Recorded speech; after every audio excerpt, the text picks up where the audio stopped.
Hello friends, I am विश्व मंडल और आप सभी का मैं स्वागत करता हूँ मेरा YouTube channel B M general studies में। तो देखिए हम लोगों का कितना हो गया था ना, वो जो मगध का पुष्यमित्र शुंग वाला dynasty, Shunga dynasty, Kanva dynasty सभी हो गया था। और इस तरफ से साका और हम लोगों का इंडो ग्रीक और कुषाण वगैरह हो गया था। ठीक है, लास्ट में क्या हुआ ना, कुषाण ज़्यादा बड़ा हो गए। हाँ, और कण्वा के बाद तो नहीं हुआ था, तो कुषाण ज़्यादातर एरिया कवर कर लिए थे। अब कुषाण के अंडर में बहुत सारे छोटे छोटे राज्य रह रहे थे। ठीक है, जैसा कि कुषाण का यही एक फ्यूडेटरीज थे, या फ्यूडेटरीज या जमींदार भी बोल सकते हैं आप। तो कुषाण लोगों का जमींदार वगैरह थे, कौन थे? गुप्ता लोग। गुप्ता डायनेस्टी के लोग क्या थे? कुषाण के जमींदार वगैरह थे, या फ्यूडेटरी किंग्स, या छोटे छोटे राज्य का जो किंग होता है वैसा ही गुप्त किंग था। तो गुप्त डायनेस्टी का जो पहला राजा था उसका नाम क्या था? श्रीगुप्त। क्या नाम था? श्रीगुप्त। श्रीगुप्त। ठीक है, लेकिन ये एक फ्यूडेटरी किंग था। ठीक है, ये एक फ्यूडेटरी किंग था। फ्यूडेटरी किंग मतलब क्या हुआ ना? फ्यूडेटरी किंग मतलब तब इनका जो है खुद का स्वतंत्रता नहीं था, या खुद का इंडिपेंडेंट नहीं था। मतलब इनके ऊपर जो शासन करता था वो था कुषाण लोग। ठीक है, और इसके बाद तो श्रीगुप्त के बारे में उतना पढ़ने का जरूरत नहीं, क्योंकि ये एक इंडिपेंडेंट किंग नहीं था, ये एक फ्यूडेटरी या जमींदार जैसा टाइप था यहाँ पे। उसके बाद जो आएगा वो आएगा महाराजा घटोत्कच। ठीक है, महाराजा घटोत्कच।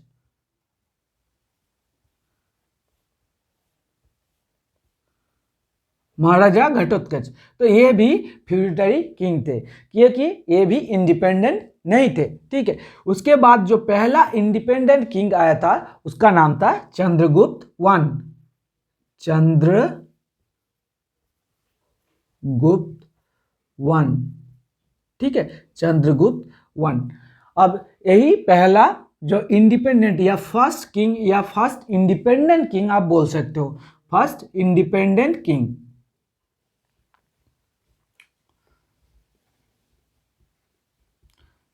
फर्स्ट इंडिपेंडेंट किंग आप बोल सकते हो चंद्रगुप्त वन को। ठीक है, तो चंद्रगुप्त वन ही पहला राजा था, ऐसा आप बोल सकते हो, क्योंकि यही इंडिपेंडेंट किंग था। क्योंकि बाकी सब तो क्या है, सामंत जैसा था। है ना, फ्यूडेटरी किंग्स थे या जमींदार जैसा टाइप, या छोटे छोटे राज्यों का किंग थे। लेकिन चंद्रगुप्त वन जो है पहला इंडिपेंडेंट किंग हुए यहाँ पे। अब चंद्रगुप्त वन के बारे में हम जानेंगे कुछ चीजें। ठीक है, तो चंद्रगुप्त वन के बारे में क्या जानेंगे? गुप्त जो लोग थे, गुप्त जो लोग थे वो सब क्या थे? वो सब वैश्य थे, वैश्य। ठीक है, वैश्य, ब्राह्मण, क्षत्रिय, वैश्य, शूद्र, चार वर्णों का लोग होते हैं। तो ये जो है ये वैश्य धर्म का लोग होते थे, या कैटेगरी के लोग होते थे, वैश्य। हाँ, तो वैश्य कैटेगरी के लोग थे ये गुप्ता लोग। ठीक है, तो इन लोगों को जो अपनी जो है गर्व बढ़वाने के लिए इन्होंने क्या किया? चंद्रगुप्त वन ने इन्होंने लिचेबी क्लैन का एक रानी था जिसका नाम था कुमार देवी। लिचेबी, लिचेबी क्लैन का एक राजा था, रानी था, प्रिंसेस था। लिचेबी क्लैन, लिचेबी क्लैन कहाँ है? नेपाल में है ना। लिचेबी क्लैन से बहुत ही पुराना क्लैन है वो लिचेबी, बहुत सारे राजा आए हैं वहां पे। तो लिचेबी क्लैन का एक प्रिंसेस था जिसका नाम था कुमार देवी। कुमार देवी, ठीक है, कुमार देवी। तो कुमार देवी के साथ इनका विवाह हुआ, किसका? चंद्रगुप्त वन का। ठीक है, चंद्रगुप्त वन का कुमार देवी के साथ विवाह हुआ। अब चंद्रगुप्त ने क्या किया ना, इन्होंने चंद्रगुप्त कुमार देवी टाइप एक कॉइन, मतलब दोनों का पिक्चर एक ही साथ में एक कॉइन चालू किया। तो चंद्रगुप्त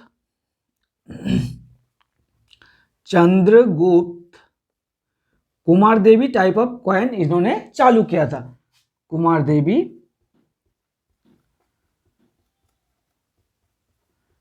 टाइप ऑफ कॉइन इन्होंने चालू किया था। कौन? चंद्रगुप्त वन ने। ठीक है, और इनके समय ही, ये इंपॉर्टेंट है बहुत ही, इनके समय ही जो है गुप्त इरा या गुप्त काल स्टार्ट हो गया था।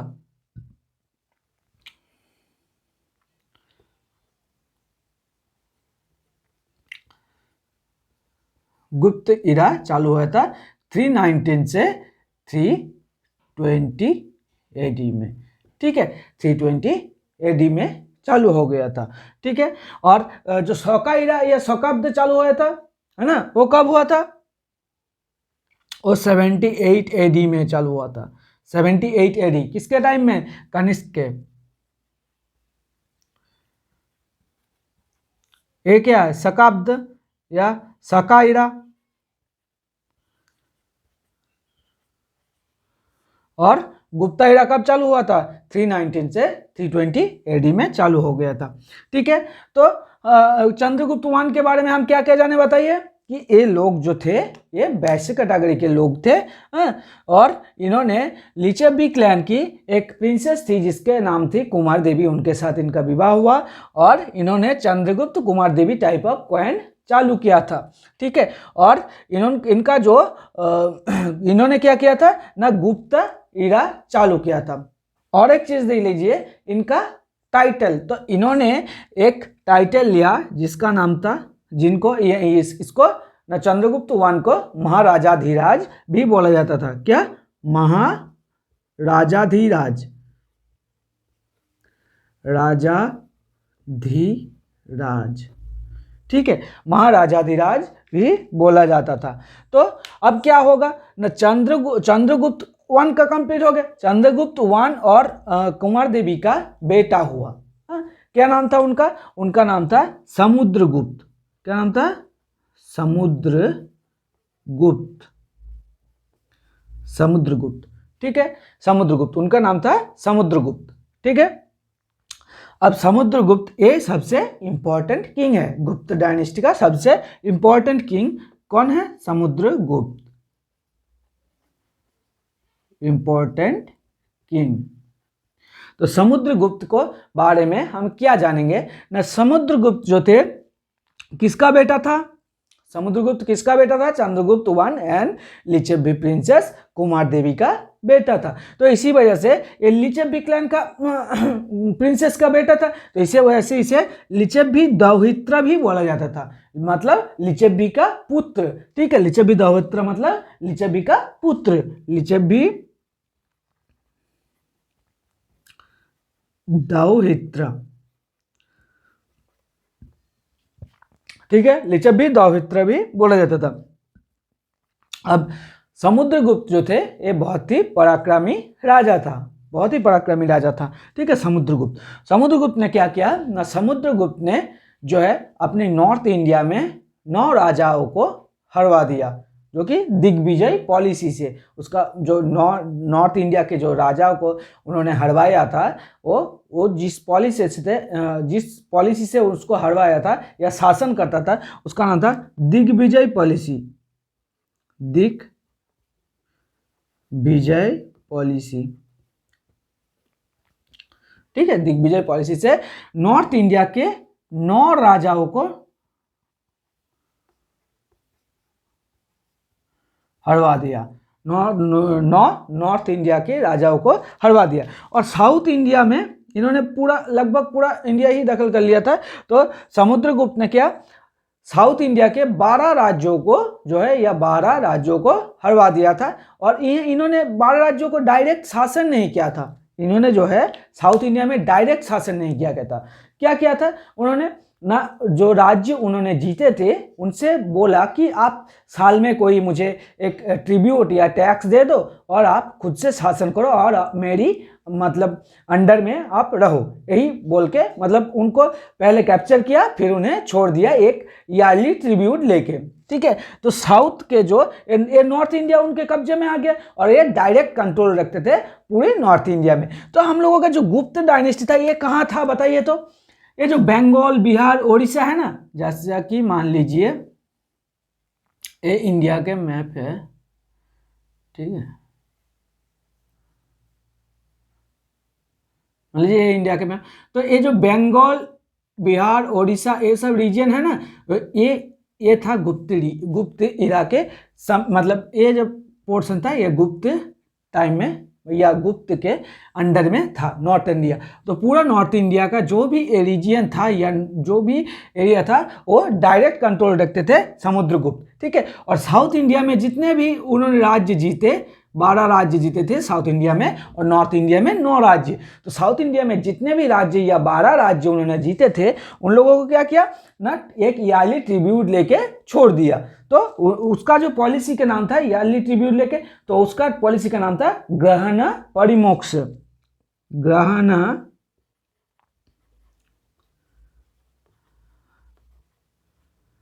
परिमोक्ष, ग्रहण परिमोक्ष।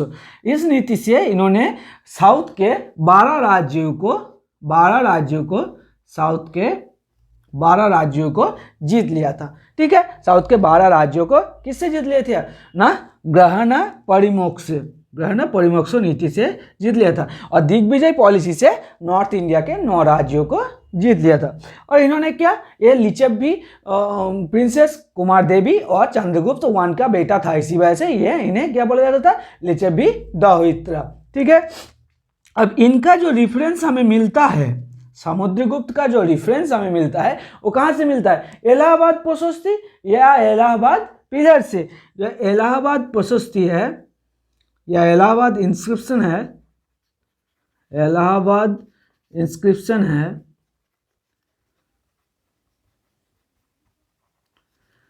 इससे मिलता है। ये किसने लिखा था, हरिसेन ने। समुद्रगुप्त का जो रेफरेंस मिलता है हम लोगों का, जो उन्होंने राज्य जीते थे 9 और 12, नॉर्थ इंडिया में 9 और साउथ इंडिया में 12, इसका रेफरेंस हमें कहाँ मिलता है, इलाहाबाद इंस्क्रिप्शन से। ये समुद्रगुप्त के बारे में इंडिकेट करके लिखा गया है। किसने लिखा था, हरिसेन ने। ये संस्कृत में लिखा गया था और इनमें जो है 33 लाइन्स में ये पूरा डिस्क्राइब किया गया है। 33 लाइन्स में ये पूरा डिस्क्राइब किया गया है, ठीक है। और देखिए इलाहाबाद इंस्क्रिप्शन जो है वो एक्चुअली है क्या, इलाहाबाद इंस्क्रिप्शन जो है वो एक्चुअली है क्या। जो अशोका का जो इलाहाबाद वाला हम लोगों का पिलर था, इलाहाबाद वाला जो अशोका का पिलर था, वही तो है ना, वही लाया था, अकबर ने लाया था। तो पहले कहाँ था ये इलाहाबाद वाला, कहाँ था पहले, मेरठ में था ना, मेरठ से इलाहाबाद में लिया गया। तो मेरठ यहाँ पे देखिए इलाहाबाद वाला जो था, सॉरी कौशाम्बी में था, सॉरी गलती हो गई, तो कौशाम्बी से इलाहाबाद में लिया गया। तो कौशाम्बी में अशोका का जो इंस्क्रिप्शन था, तो वो बाद में इलाहाबाद पिलर कह के पुकारा गया। तो इलाहाबाद पिलर, कौशाम्बी वाला पिलर ही बाद में इलाहाबाद वाला कह के पुकारा गया।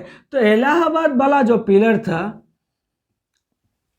यहाँ देखिए अशोका के बारे में हम जानते हैं, क्योंकि अशोका ने यहाँ पे पीस या उसके रानी के बारे में भी बहुत सारी चीज़ें यहाँ पे लिखा गया था। तो अशोका के बारे में हम जानते हैं यहाँ से, इलाहाबाद पिलर से अशोका के बारे में। उसके बाद देखिए इलाहाबाद पिलर में ही जो है समुद्रगुप्त ने भी उसका बारे में कुछ लिख दिया। तो इसके यहाँ से इलाहाबाद वाले पिलर से ही हम समुद्रगुप्त के बारे में भी जान सकते हैं।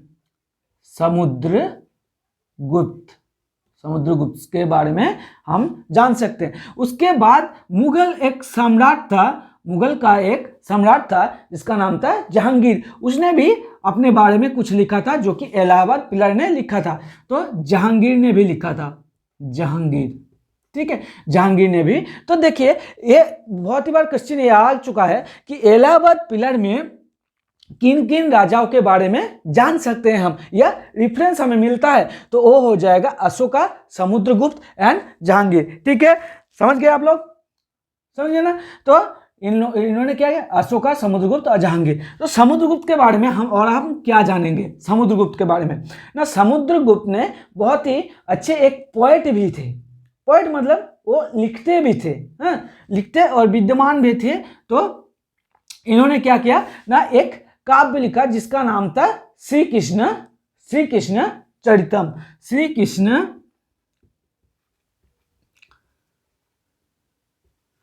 चरितन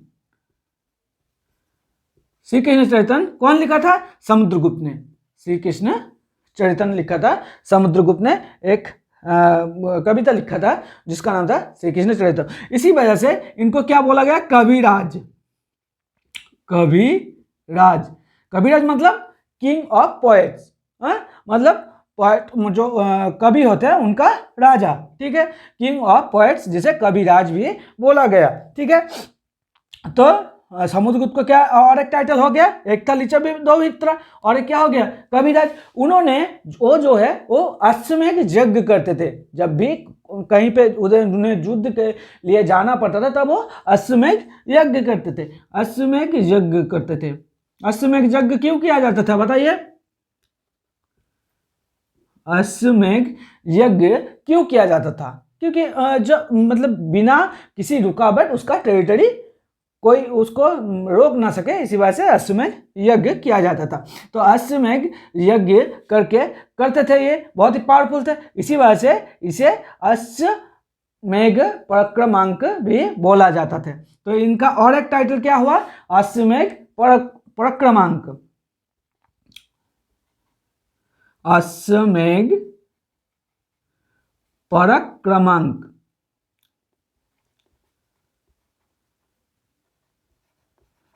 अश्वमेध पराक्रमांक भी इन्हें बोला जाता है। तो ठीक है, तो समुद्रगुप्त के बारे में आप क्या क्या जाने बताइए। ये लिच्छवी और मतलब लिच्छवी प्रिंसेस कुमार देवी और समुद्रगुप्त के बेटे थे, इसी वजह से इन्हें क्या लिच्छवी दोहित्र कहा जाता है। और इन्होंने नॉर्थ इंडिया में दिग्विजय पॉलिसी से 9 राज्यों को जीता था, ठीक है, नॉर्थ इंडिया में, और इन पे वो डायरेक्ट कंट्रोल रखता था। और साउथ इंडिया में इन्होंने ग्रहण परिमक्षो नीति से 12 राज्यों को जो है जीत लिया था। और 12 राज्यों को जीतने के बाद भी उन्होंने एक ईयरली ट्रिब्यूट से उनको छोड़ दिया था, है ना। और इनके बारे में हम जानते हैं इलाहाबाद इंस्क्रिप्शन से, इलाहाबाद इंस्क्रिप्शन से, जो कि हरिसेन ने लिखा था, वो संस्कृत में लिखा गया था। और यहाँ पे 33 लाइन लिखा गया है उनके बारे में, ठीक है। और इन्होंने जो है श्री कृष्ण चरितन करके एक कविता लिखी थी, इसी वजह से इन्हें क्या बोला जाता था, कविराज, ठीक है, कविराज भी बोला जाता है। इन्होंने अश्वमेध यज्ञ करते थे, इसी वजह से इन्हें अश्वमेध पराक्रमांक भी बोला जाता था, ठीक है। इनका जो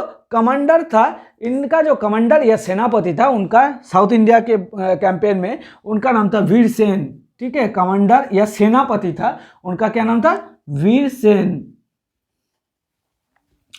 वीरसेन, ठीक है, वीरसेन।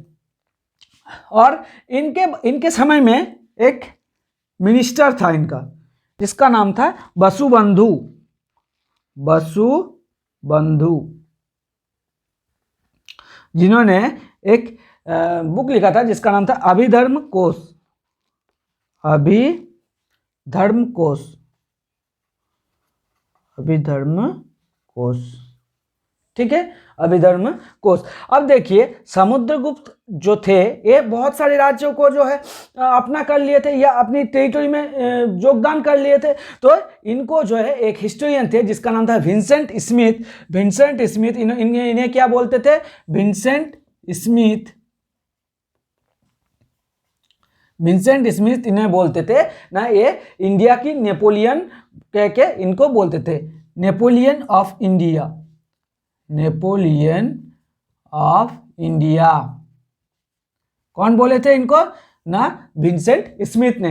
ये विष्णु की पूजा करते थे, ठीक है, समुद्रगुप्त जो थे ये विष्णु की पूजा करते थे, विष्णुदेव की, विष्णु की पूजा करते थे। और ये वीणा बजाते थे, वीणा बजाने में इनको बहुत ही मजा आता था, वीणा, वीणा बजाने में इनको बहुत ही मजा आता था, या वीणा ये बजाते थे, ठीक है। तो इसको ये वीणा बजाने में बहुत ही माहिर थे। तो ये सभी आप जानेंगे। तो समुद्रगुप्त के बारे में एक बार रिवीजन हो जाए, एक बार पहले से ही रिवीजन करते, चंद्रगुप्त वन से रिवीजन कर लेते हैं। तो बताइए, Chandragupta one first independent king थे, और इन्होंने जो है एक वैश्य थे। ये लोग गुप्त लोग कौन क्या थे, सोशल कैटेगरी में एक वैश्य कैटेगरी के लोग थे। इसी वजह से इन्होंने जो है एक क्षत्रिय वंश की रानी था जिसका नाम था, राजकुमारी था जिसका नाम था कुमार देवी, उनके साथ शादी कर लिया लिच्छवी क्लैन का, जो कि नेपाल में है लिच्छवी क्लैन है। तो कुमार देवी के साथ इनका शादी हो गया, और इन्होंने कुमार देवी टाइप ऑफ कॉइन यहाँ पे चालू कर दिया, चंद्रगुप्त कुमार देवी टाइप ऑफ कॉइन चालू कर दिया। और इनके टाइम में ही जो है गुप्ता ईरा या गुप्त काल स्टार्ट हो गया, जो कि 319 और 320 AD में ही चालू हो गया था। उनका जो बेटा था, उनका बेटा का क्या नाम था? समुद्रगुप्त। तो समुद्रगुप्त लिच्छवी और लिच्छवी प्रिंसेस कुमार देवी और चंद्रगुप्त वन का बेटा था। इसी वजह से उन्हें क्या बोला जाता था? लिच्छवी दौहित्र। ठीक है, लिच्छवी दौहित्र। और इन्होंने जो है नॉर्थ इंडिया में 9 राज्यों को कब्जा किया था और साउथ इंडिया में 12 राज्यों को कब्जा किया था। कौन से पॉलिसी था? ना दिग्विजय पॉलिसी था नॉर्थ इंडिया में और ग्रहण परिमक्ष नीति था साउथ इंडिया में। ठीक है, और यहाँ पे क्या हो गया था ना, इनके बारे में हम कहाँ से जानते हैं? इलाहाबाद वसस्ती से, इलाहाबाद वसस्ती या इलाहाबाद इंस्क्रिप्शन से। तो इलाहाबाद इंस्क्रिप्शन में कौन लिखा है ना? हरिसेन ने लिखा था। इलाहाबाद इंस्क्रिप्शन से हम और कौन कौन राजा की बारे में हम जान सकते हैं ना, वहाँ पे अशोका तो है ही, और यहाँ पे देखिए हरिसेन ने लिख दिया समुद्रगुप्त के बारे में, और उसके बाद मुगल सम्राट हम लोगों का जहांगीर ने भी लिख दिया था। ठीक है, तो यहाँ पे हो गया। और समुद्रगुप्त ने क्या किया था बताइए? समुद्रगुप्त ने अश्वमेध यज्ञ किया था, इसी वजह से इसे अश्वमेध पराक्रम अंक भी बोला जाता है। इन्होंने श्री कृष्ण चरित्र कह के कविता भी लिखी थी, इसी वजह से इन्हें कविराज भी बोला जाता था। इन्हें विंसेंट स्मिथ एक फेमस हिस्टोरियन है, उन्होंने कहा है इन्हें नेपोलियन ऑफ इंडिया। ये विष्णु की पूजा करते थे और इन्होंने बीना बजाने में बहुत ही माहिर थे। ठीक है, और इनका एक मिनिस्टर था जिसका नाम था वसुबंधु, जिन्होंने अभिधर्म कोश लिखा था। ठीक है, तो समुद्रगुप्त और चंद्रगुप्त वन हम लोगों का कंप्लीट। हम नेक्स्ट वाला जो देखेंगे वो है चंद्रगुप्त द्वितीय, या जिसका नाम चंद्रगुप्त विक्रमादित्य भी बोल सकते हैं आप। ठीक है, चंद्रगुप्त विक्रमादित्य या चंद्रगुप्त द्वितीय। तो ये हम हटा रहे हैं, आप पॉज करके लिख सकते हैं, कोई आपको लिखना नहीं हुआ तो चलिए हम हटा रहे हैं।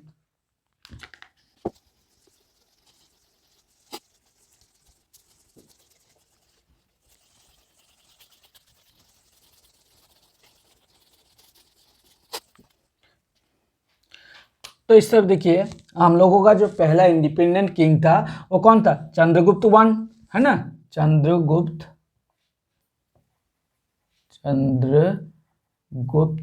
वन। उसके बाद उसका बेटा हुआ समुद्रगुप्त।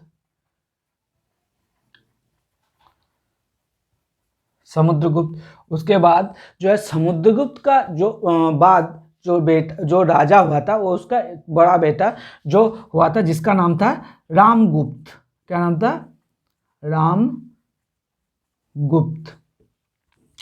रामगुप्त। लेकिन जो है रामगुप्त के समय एक राजा थे जो कि पावरफुल थे। तो शौका एक इन्वेडर थे, शौका इन्वेड किया था गुप्त राज्य में, मतलब शौका लोगों का एक आक्रमण हुआ था गुप्त किंगडम में, और इन्होंने जो है रामगुप्त को हरवा दिया था।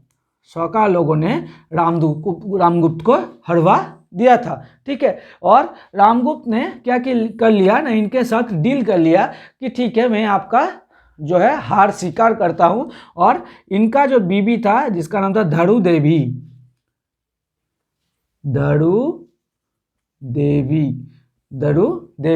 ठीक है, धरू देवी को शौका इन्वेडर के पास भेजने के लिए राजी हो गए थे। ठीक है, शौका इन्वेडर के पास भेजने के लिए राजी हो गए थे। लेकिन इनका जो छोटा भाई था, रामगुप्त का जो छोटा भाई था जिसका नाम था चंद्रगुप्त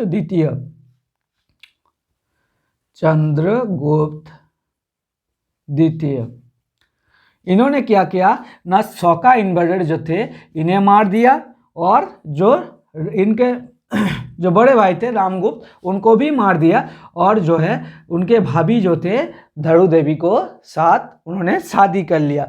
ये कहाँ से हमें रेफरेंस मिलता है? ये देवी चंद्रगुप्तम से हमें रेफरेंस मिल जाता है। एक बुक है देवी चंद्रगुप्तम,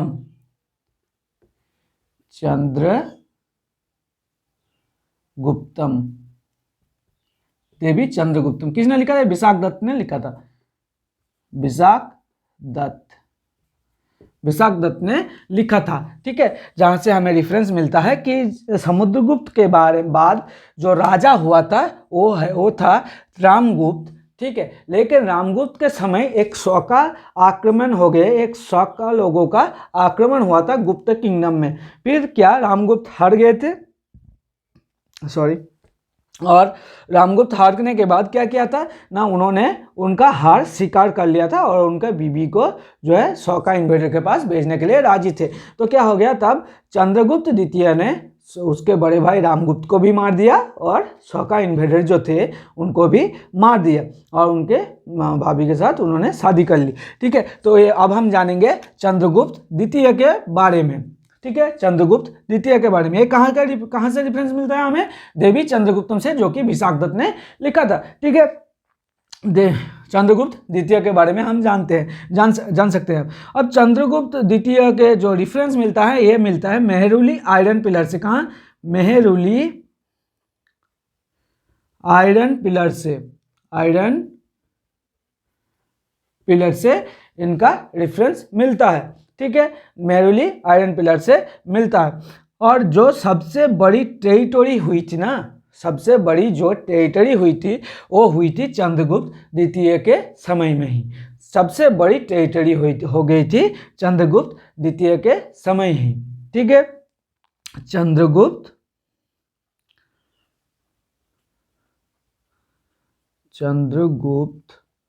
द्वितीय के समय ही सबसे बड़ा टेरिटरी हो गई थी। यहाँ पे समुद्रगुप्त के बारे में हमने एक चीज़ बोलना भूल गए थे कि समुद्रगुप्त के समय ही ना एक श्रीलंका का या साइलोन का एक राजा था जो था मेघवर्मन।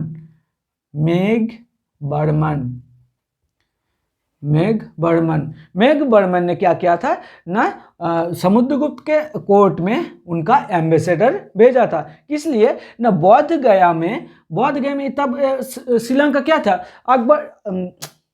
अशोक ने क्या किया था ना, श्रीलंका में जो बौद्ध धर्म के प्रचार के बारे में भेजा था, तो उसका राज्य जो राजा लोग थे वो बौद्ध धर्म स्वीकार कर लिए थे। तो तब श्रीलंका में जो है बौद्ध धर्म, सभी लोग बौद्ध धर्म के मानते थे, तभी ज़्यादातर लोग राजा, क्योंकि राजवंश बौद्ध धर्म को मानते। तो अब क्या हो गया ना, श्रीलंका से जो लोग बौद्ध गया में घूमने के लिए आते थे, बौद्ध गया में घूमने के लिए आते थे, तो उनके मॉन्क्स को लिए रेस्ट करने के लिए इन्होंने एक बिल्डिंग यहाँ बनाने के लिए परमिशन ली समुद्रगुप्त से, और समुद्रगुप्त ने जो है परमिशन दी भी थी मेघवर्मन को, जो कि श्रीलंका की राजा थी। ठीक है, तो एक बिल्डिंग बनाने के लिए परमिशन दिया था कौन, समुद्रगुप्त ने, और इसका एक एम्बेसडर भेजा था किसके कोर्ट में, समुद्रगुप्त के कोर्ट में। ठीक है, ये वाला याद रख लीजिएगा। उसके बाद देखिए चंद्रगुप्त ने जो है, चंद्रगुप्त के बारे में देख रहे थे हम, है ना। तो चंद्रगुप्त के बारे में हम कहाँ से जानते हैं ना, मेहरुली आयरन पिलर से हम वहाँ उसके बारे में जान जाते हैं। तो चंद्रगुप्त द्वितीय को और इन्होंने क्या किया था, शौका इन्वेडर को हरवाया था, है ना।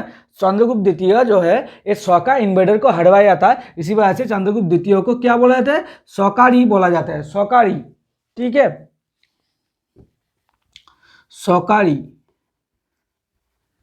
शौकारी भी बोला जाता है चंद्रगुप्त द्वितीय को। क्यों ना, इन्होंने शौका इन्वेडर जो थे उन लोगों को हरवा दिया था, इसी वजह से इन्हें शौकारी बोला जाता है। और इसका टाइटल क्या है, विक्रमादित्य।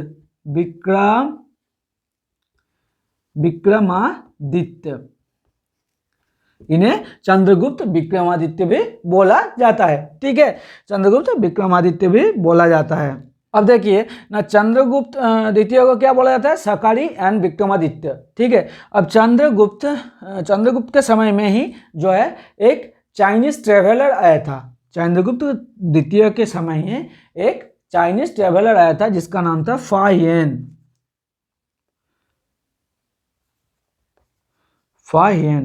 ठीक है, फाहियन ने एक बुक लिखी थी जिसका नाम था फोगोओजी।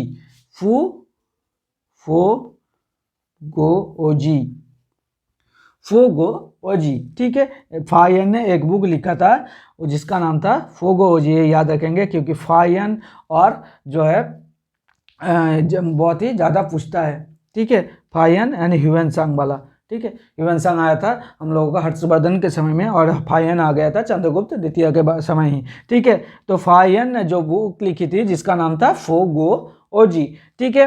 और तो चंद्रगुप्त द्वितीय ने भी बहुत सारे शादियाँ किए थे, जैसे कुबेर नागा की बेटी, कुबेर नागा की, नागा डायनेस्टी के एक प्रिंसेस था, उनसे भी कुबेर नागा से शादी किया था, ठीक है। और जो है चंद्रगुप्त ने, उनका बेटी था प्रभावती, उनका चंद्रगुप्त द्वितीय का एक बेटी था जिसका नाम था प्रभावती, प्रभावती। तो प्रभावती के साथ इन्होंने जो है बताकत, एक डायनेस्टी चल रहा था गुप्त के समय में ही, नीचे डेक्कन में जो चल रहा था, सतवाहन तो खत्म हो गया था, सतवाहन खत्म हो गया तो फिर वहाँ पे डेक्कन पे क्या चल रहा था, बताकत। तो बताकत राजवंश का एक राजा था जिसका नाम था रुद्रसेन टू या रुद्रसेन द्वितीय,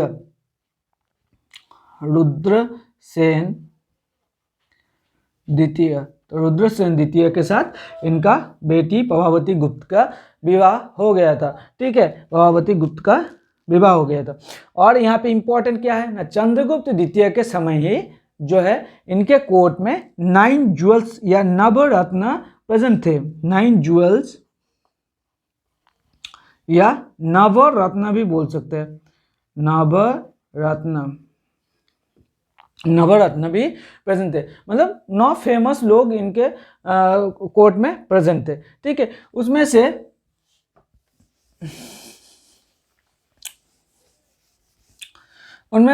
हम क्या क्या पढ़ेंगे ना, उनके कोर्ट में ही जो है कालिदास प्रेजेंट थे।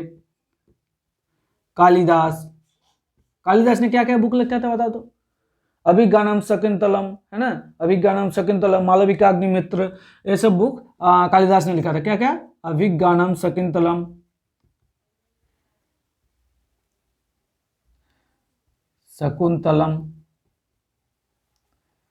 मालविकाग्निमित्र,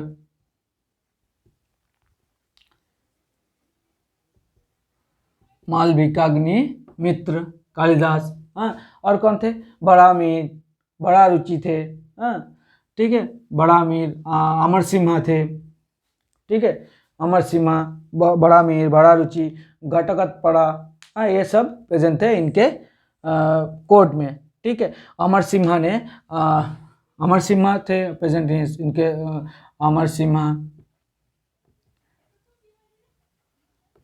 लिखा था,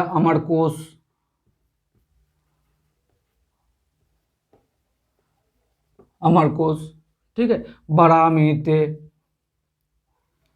बड़ाहमीर, बृहद सिद्धांतिका वगैरह ये लिख दिए थे, बृहद सिद्धांतिका, पंच सिद्धांतिका, हाँ, बृहद जातका, बहुत सारी चीज़ें लिखे थे। और क्या थे,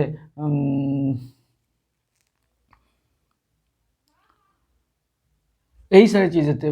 बड़ामीर ने क्या क्या लिखा था ना, बृहद सिद्धांतिका, पंच सिद्धांतिका, ये सब लिखे थे। और क्या थे, बड़ा रुचि थे, धनंतरी थे, एक फिजिशियन थे, धनंतरी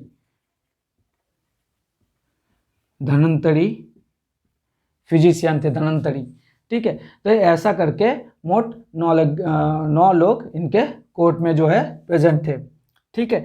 तो चंद्रगुप्त द्वितीय हम लोगों का हो गया कंप्लीट।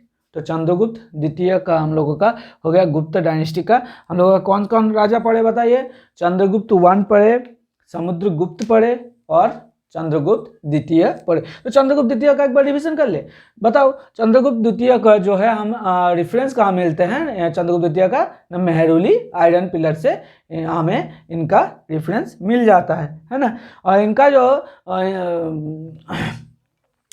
पदवी था वो क्या था, सकारी, क्योंकि इन्होंने जो है 100 का इन्वेड इनके टाइम में हो गया था, इसी वजह से इन्हें सकारी या विक्रमादित्य भी बोला जाता है, ठीक है। और इनको क्या ना, फायन इनके टाइम में आ गया था, जिसका लिखा हुआ बुक था फोगो ओजी, ठीक है। और इनका बेटी था प्रभावती, जो कि रुद्रसेन द्वितीय के साथ विवाह हुआ था, जो कि बताकत डायनेस्टी का एक राजा था। और इनके समय में ही 9 ज्वेल्स या नवरत्न जिसके कोर्ट में प्रेजेंट थे वो थे चंद्रगुप्त द्वितीय के समय में, जैसे कि कालिदास, अमर सिम्हा, भड़ारुचि, धनंतरी, बेतालवत, ये सभी उनके समय में, शंकु, ये सब उनके समय में ही प्रेजेंट थे। चलिए, तो हम लोगों का हो गया आज कंप्लीट। नेक्स्ट डे जो है वो कुमारगुप्त और स्कंदगुप्त, वो 2 ही लास्ट होंगे। तो कुमारगुप्त और स्कंदगुप्त हम देख लेंगे, और थोड़ा हम फिर हम लोगों का हो जाएगा गुप्त डायनेस्टी खत्म। ठीक है, गुप्त डायनेस्टी खत्म हो जाएगा। तो गुप्त डायनेस्टी खत्म होने के बाद हम फिर बाद में यहाँ पे बाटाका तो ना पढ़ने की जरूरत नहीं, फिर हम पुष्यभूति देखेंगे और बाद में जो है आ जाएगा हम लोगों का मुस्लिम शासन। ठीक है, तो चलिए आपसे जो है मिलते हैं नेक्स्ट वाले क्लास में। Thank you.